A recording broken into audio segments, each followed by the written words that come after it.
COVID protocols. He currently can't attend practices or play in home games because he's unvaccinated, but Kevin Durant is still optimistic that his teammate will help Brooklyn this season. He said, I'm envisioning Kyrie being a part of our team. Yeah. Maybe I'm just naive, but that's just how I feel. But everybody here has that confidence in themselves and our group that if we keep doing it, we can do something special. Envisioning is... It's an interesting word to use. Yeah, I'm envisioning. Hey, listen, I'm defending Kevin Durant. I don't like that he went to Brooklyn, but now I feel bad for him because I think he is a very committed, great player, and I think his career now is in the hands of somebody that is disruptive. And I've said this before, Kyrie Irving, now it's too late now. Both Ben Simmons and Kyrie, the minute you see trouble, move. Now it's too late maybe for both, right? Because you're going to get into trouble. But I think this team could win a championship with Durant and James Harden. I would have traded, I said this at the end of last year, Kyrie for good bench players. It's the only time in my life I would have traded a star for bench players because I thought he was so toxic. But also, KD and Harden are massively talented offensive players. Yeah, they don't need a third great offensive player. Right. So while I do think that Kyrie, healthy and available, would be a huge asset for them, and he is a star, and I love Kyrie's game, it is a problem. And when you're in a situation like the Nets, what are you going to do with Kyrie if he's not available? Nick Wright talked about it yesterday. You can't trade him. No. It's too expensive, and he's not going to be available for other teams as well. I almost think there's value in... I don't know how you would do this, but cutting him. I don't want him in the building. I don't want the distraction. Well, I think this team's better with Patty Mills. If he's not vaccinated, you don't have to cut him. He's not going to be there. Yeah, but I mean, I would just be in the building. I would let him go, eat the salary. They have a zillionaire hedge fund guy. Eat the salary if you can do that. But he's also a player on your roster. I know, but I just don't want him. We're better without the disruption. I'm serious. I mean, I don't know what they can do. They can't. It's everyone's talking about they're forcing him. There's no COVID vaccine jail. Okay, point me in the direction of the unvaccinated jail. It doesn't exist. Right. There is no force. Yeah. You are absolutely free to choose to not get vaccinated, but that does not mean that you are free from consequences, just like anything else in life. Right. You are not free to go get a car and drive it. You have to get a license, you have to get it registered, you have to pay for insurance. There are things in place that keep society in order. Whether you feel any type of way about it is irrelevant. You are free, you're not going to jail. And nobody's forcing you or taking you or throwing you out of your home. But there are consequences, and in this situation, it is affecting the team. Yes. And the rest of the league, for that matter. Now, him not being able to play in the Bay and New York is one thing. Toronto is the other location right now, which I think this might change in LA too. I'm not sure, but November 4th, they're changing the vaccinate.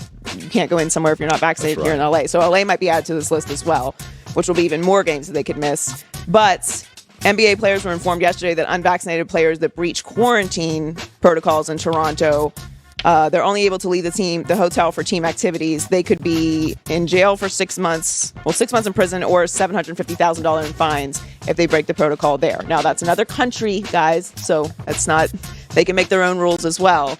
But it's just a very complicated situation. And for a star on a team that it's a contender yesterday, and Trey Lance took first team reps instead, but he is still, Jimmy G, hoping to be able to start on Sunday. Yeah, definitely. I think, the initial reaction, you're obviously bummed about it and everything, but just pulled the calf a little bit, so it's nothing too serious, and just take it day by day at this point. I tweaked the muscle, whatever word you want to use for it. Yeah. I strained it a little bit. See where I'm at tomorrow and everything, but I don't want to put anything in stone yet. Calf injuries are the worst. You think they're done? They never are. They're the worst. Well, yeah. I mean, anytime it has to do with a muscle, it's just a lot of rest and rehab. But you have to try to go full speed, and you have to be delicate with it because you could go full speed and make it worse.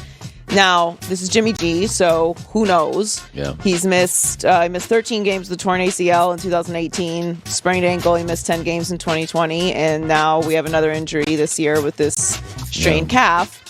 Kyle Shanahan said before practice yesterday the doctors believe he has a chance to play on Sunday. I mean, again, this isn't really particularly news with Jimmy. Yeah. We knew this was coming into the season, that he probably wasn't going to play all of the games this season. It's just a part of his his game. He's not always healthy. It's not like and saying anything personal about Jimmy G. He's just a injury-prone player. Yeah, and he's not reckless. So it's not a Carson Wentz situation. He's just injury-prone. Like some guys just run into traffic. He doesn't. He got hurt once just running to a sideline. His lack of availability is the reason why Trey Lance is there. That's right. It's not that he isn't capable of being a winning quarterback. Right. We know what Kyle Shanahan's record is without Jimmy G. So he is absolutely a winner. He's just availability is a skill. So it's a day-to-day situation with Jimmy G. My question with this situation is if it does end up being a week-to-week thing with this injury, which is obviously entirely possible, and you have Trey Lance out there, at what point does it become Trey Lance's team if Trey Lance is playing in a competent fashion? Now, if he's out there looking like a rookie and making huge mistakes, that's a different conversation. But at what point, like 3 weeks from now, Trey Lance is out there playing and winning games, do you go back to Jimmy G? Because we know that Trey Lance is the future. If you're winning games, no.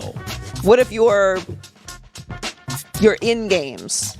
And losing, and Arizona. Well, if he wins the next 3 games, I mean, if he loses the next 3 games or something like that, then you'd go hypothetically if Jimmy's out. Yeah, if Jimmy G played and lost the next 2 games, I think you would probably go to Trey Lance. I think it's very much let's watch the game and see what happens. I really do think this is we'd prefer Jimmy G. I think they'd prefer Jimmy G this year. No, I think they would too, obviously. Yeah. That's why he's there and they didn't trade him. But my question is, if he is out for a significant amount of time and Trey Lance is looking competent, how do you go back to Jimmy G? Because Trey Lance is there to be the future anyway. I want to see Trey Lance be competent. I think Justin Fields is way ahead of him. Like way, way ahead of him.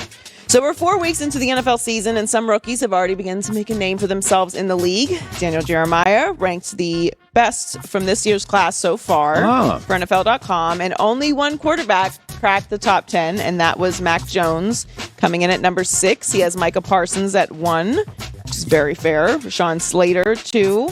Jamar Chase, Asante Samuel Jr., Creed Humphrey, and Mac Jones is 6. If you want to know why bettors in the media are on the Chargers, they continue to draft really, really well. So they have 2 of the top 4 rookies. Asante Samuel has been surprisingly good. Slater's been predictably good.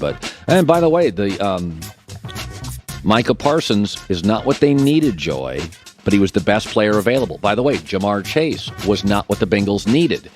He was the best player available. So in both Dallas and Cincinnati were rewarded. They didn't need a linebacker and receiver. He was the best on the board. You hear coaches say that. Who's the best on the board? It's a lot of BS. You usually draft what you need. Well, I mean, you look at those players, mostly the Patriots needed a quarterback. Yeah.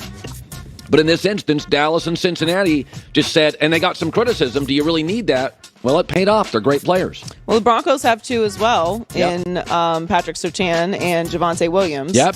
I'm with you. I think it depends on each team's situation. Yeah. Obviously, it wasn't necessarily what Dallas needed, but their defense was also terrible last year. So you could argue that getting a playmaker was going to be a difference maker, and Micah has been unbelievable for them. Trevor Lawrence was the second rookie quarterback on the list. He was at 11, and Zach Wilson was ranked 22.